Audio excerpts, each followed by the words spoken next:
Assalamualaikum. Materi lagi. Hidup nih kerja terus. Kalau lagi pengen tuh loh jalan-jalan ke tempat wisata, ya kan, jalan-jalan ke mana ya, ke kota-kota orang kayak gitu. Cuma bagaimana lagi, kerja.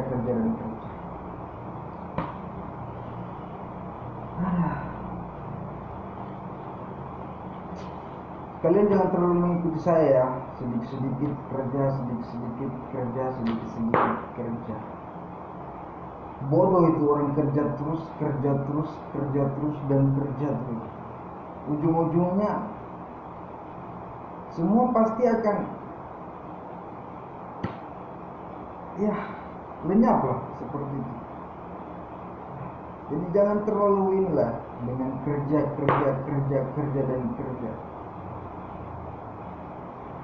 Era Pak SBY itu mungkin masih ingat, hari libur sempat berganti jadi 1 ke 2. Era Pak Jokowi juga mungkin masih ingat, ya kan, hari libur itu diganti lagi 1 2. Sekarang ini era Prabowo, begitulah. Jadi saya katakan janganlah terlalu sibuk kerja. Jangan nanti itu jadi penyesalanmu di kemudian hari. Wah, saya capek kerja ini dan lain-lain, sementara pendapatan tidak seperti apa yang diharapkan. Jadi cukup bersantai-santai aja lah, nikmati waktu luang kayak gitu. Main ke pantai, main ke gunung, menikmati suasana alam kayak gitu. Kalau perlu pulang ke kampung, seperti itulah,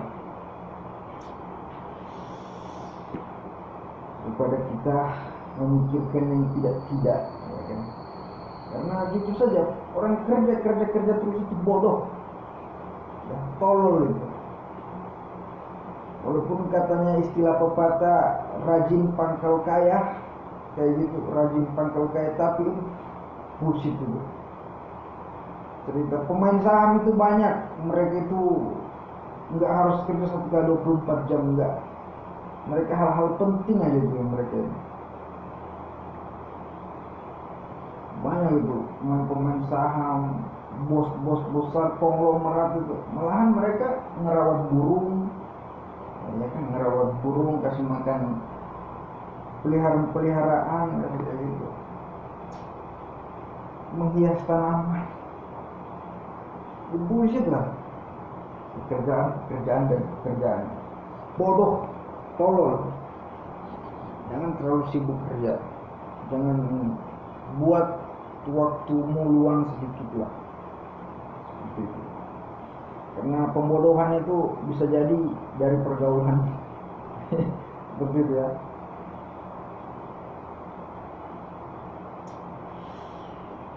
Kita akan bahas nih masalah Hotspur, si ayam sayur nih, unggas London kayak gitu.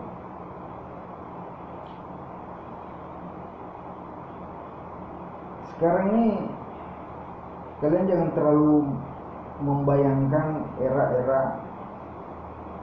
ini ya, siapa sudah namanya, manusia kerdil ini. Jangan ya.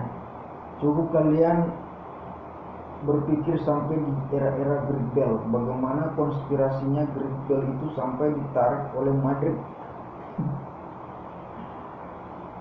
Kayak gitu. Nah, kalau perlu kalian berpikir bagaimana seorang Nani gelandang tengah MU itu bisa sampai pensiun saat ini tuh. Ceritanya kayak apa? Dia udah gonta-ganti klub berapa kali. Jangan terlalu berpikir panjang untuk ke zaman Gerrard, zaman siapa lagi? Pirlo, jauh sekali tuh. Kalau di zamannya ini mungkin siapa namanya?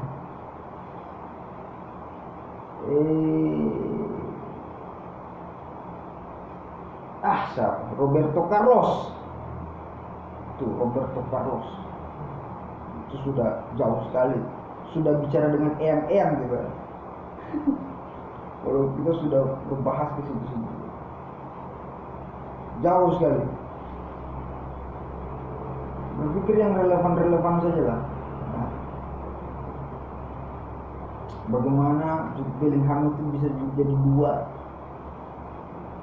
Bagaimana Barca kehilangan striker? Bagaimana nantinya ini siapa nih? Bono atau siapalah, atau mungkin pemain Indonesia main di Liga Jerman barangkali seperti itu. Enggak usah lah berpikir terlalu panjang-panjang. Oke?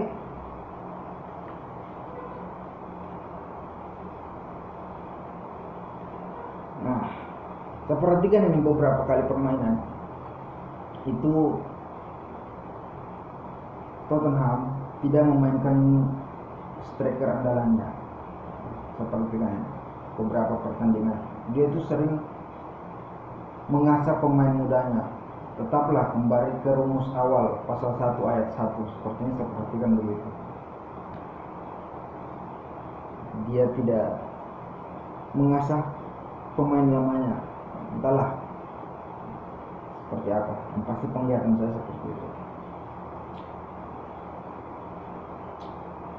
Dan kedua, dia tidak menggunakan formasi yang biasa dia gunakan. Sepertinya dia kembali ke formasi mengandalkan dua ujung tombak, kayak gitu. Gelandang dipaksa menyerang. Karena permainannya baru-baru ini, statistiknya itu jujur saja, waduh itu powerful. Shoot and targetnya beberapa match ini gila. Di atas 7 shoot on target. Ini shoot on target ya. Berarti bisa dikatakan pemain mudanya ini tajam. Bisa dikatakan seperti itu. Pemain mudanya ini tajam ya. Karena kalau melihat dari statistik permainan seperti itu. Saya nggak tahu ya ini di program seperti apa. Yang pasti penglihatan saya kayak gitu. Dan mereka jarang memainkan formasi pohon Natal selama uji cobanya ini. Intinya shoot on targetnya itu luar biasa. Tidak ada digunakan formasi pohon Natal. Entah itu lawan dari mana, entah itu lawan rival, saya tidak tahu kenapa. Ada konspirasi apa yang dimainkan oleh si Botak di pertengahan musim nanti? Ada strategi apa yang dipermainkan oleh si Botak ini? Yang pasti penglihatan saya seperti itu.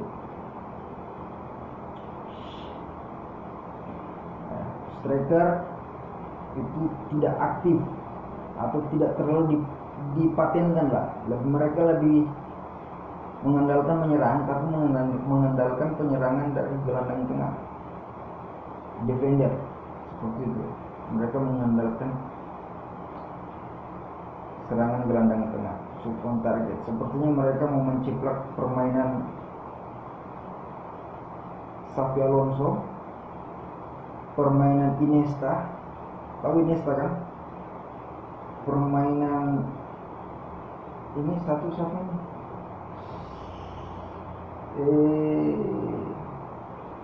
Striker. Gelandang tengahnya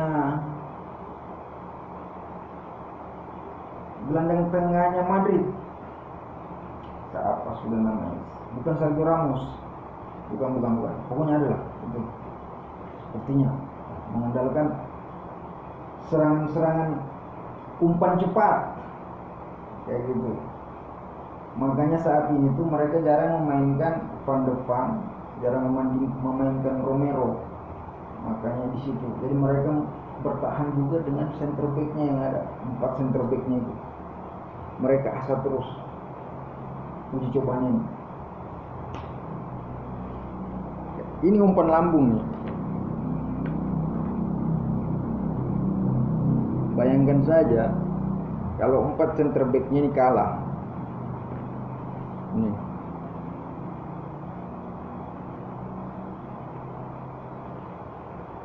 Empat center back-nya ini kalah. Di sini nggak ada pemain top yang kita andalkan itu, seperti Van de Ven dengan Romero, Davies. Di sini nggak ada nih. Uji cobanya tuh nggak ada main mereka, nggak terlalu berperang. Ya, entahlah karena kecapean Euro atau karena persiapan Euro atau kecapean Piala Dunia, kurang tahu ya. Ini nggak main ini. Jadi makanya ini mereka AC nih 4 ini tadi. Mereka memainkan center ini, defendernya ini, kandang tengahnya. Mengharapkan dua strikernya yang ada. Tel dengan Odegaard. Saya perhatikan kayak gitu. Ya. Intinya pemain inti itu nggak terlalu berpengaruh. Saya perhatikan nggak terlalu penting bagi mereka selama uji cobanya mainin. Nggak terlalu penting. Di sini saya belum tahu nih skenario apa yang dipersiapkan nantinya si Botak ini ke depannya. Yang pasti ini entah ada sistem saham jual beli atau entah ada pergantian player ya, maksudnya yang bekerja dalam ini, entah pelatih atau pemain. Saya belum tahu ini. Entah kiper, karena kiper masih bertahan seperti kita tahu. Vicoria tidak pernah dimainkan. Vicoria pemain Italia itu tidak pernah dimainkan. Ini penglihatan saya, Vicoria tidak pernah dimainkan selama uji coba. Itu dikasih duduk di base cadangan. Yang diandalkan ya pemain-pemain baru. Kiper Austin pun nggak dipakai. Austin pun dikasih diam aja nih. Padahal Austin tahu sendiri itu pemain lama, bisa dibilang tuan tanah. Ya, kecil besar dia di Spurs kayak gitu. Itu nggak dipakai si Austin. Bisa dibilang dia tuan tanah ini, tapi itu nggak dipakai. Cuma mau gimana lagi, ini saya katakan saya belum tahu nih strategi si Botak ke depannya. Entah ada sistem saham di dalam atau akan ada pergantian player, entah pergantian pelatih, asisten pelatih, atau mungkin pemain. Karena kita tahu sendiri striker andalan kita ini nggak berfungsi. Yang diandalkan itu sini. Ya, ini hilang nih. Pokoknya ini hilang. Biar enak lah ya. Ini hilang nih. Nah, nggak dipakai nih. Jadi yang main itu tengah ini. Serangan banyak tapi serangan dari tengah. Menyisakan 3 center back, nggak goyang nih. Center backnya nggak dipakai. Ya. Ini center back andalan Van de Ven, Romero nggak bisa diharapkan. Ini selama uji coba ya. Kita bicara selama uji coba main ini. Kita belum bicara mainnya nanti di pertandingan ya. Kita bicara selama uji coba nih. Dipaksa nih main, tak dapat bola hajar, tas meleset kah apakah, intinya dapat bola hajar. Kalau nanti dapat kancingan dari center back, maka ini nggak akan goyang ini. Sini sudah stay dua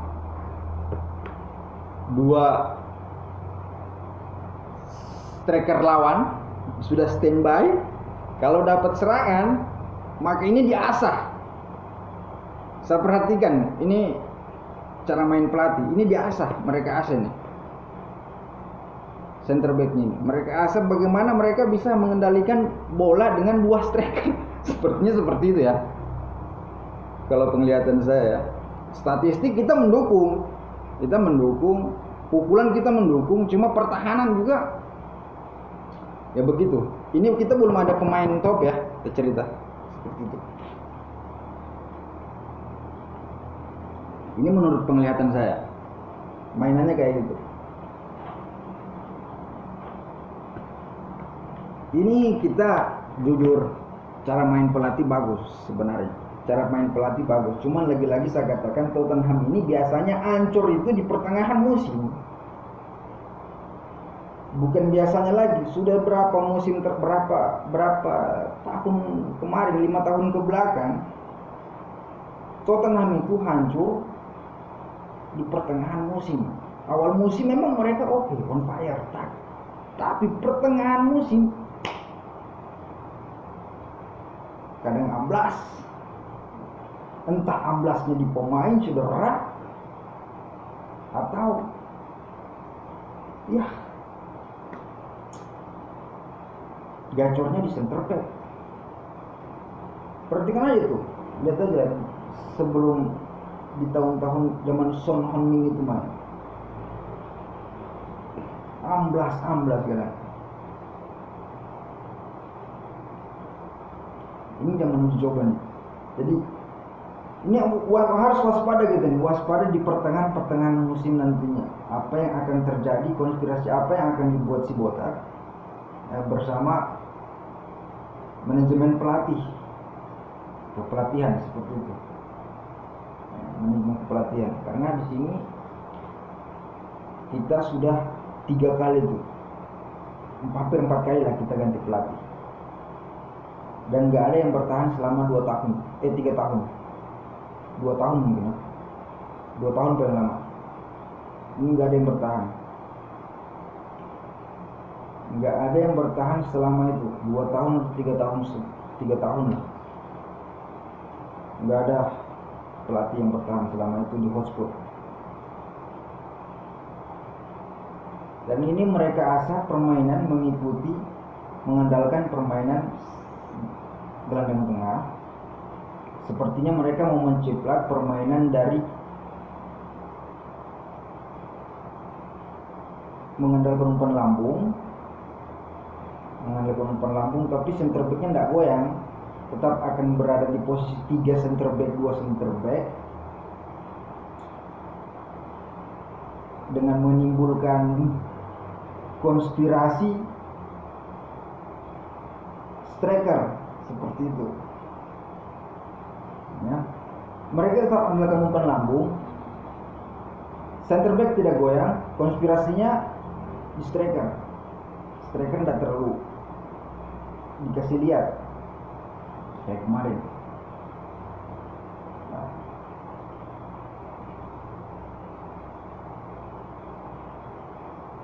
ini selama uji coba main, bayangin aja tuh, kalau di pertengahan musim nantinya kita kehilangan striker ya. Sekarang ini saya bisa ramalkan ini ya, nanti ya sosmed kalian itu akan booming Xavi Simons itu akan booming. Mungkin saja yang akan booming lagi ini satu Bergafal itu akan naik. Intinya gelandang tengah itu di sosmed kalian tentang postingan Hotspur.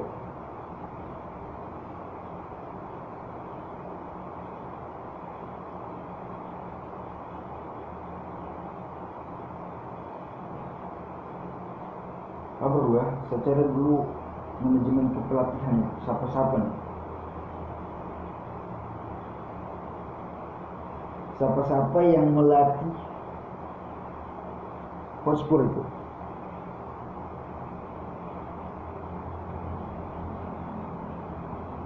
Biar enak kita.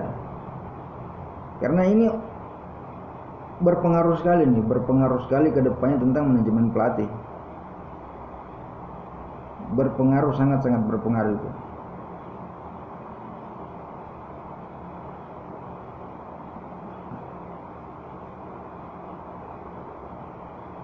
Ini kepala pelatih ya,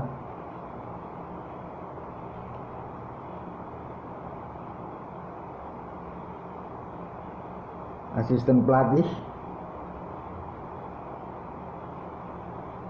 Ini asisten pelatih dari Spanyol.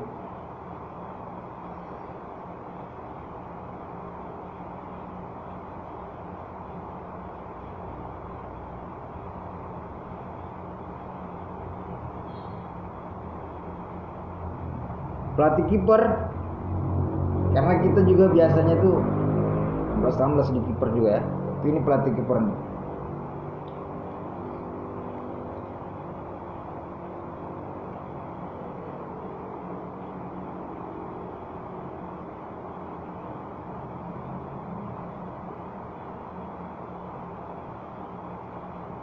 Pelatih fisik. Ini pelatih fisik diutamakan. Karena pertengahan musim tadi kita itu biasa kalau ndak kalah, kalau kita pemainnya kita nggak cedera, ya pasti engkel-engkel tipis lah.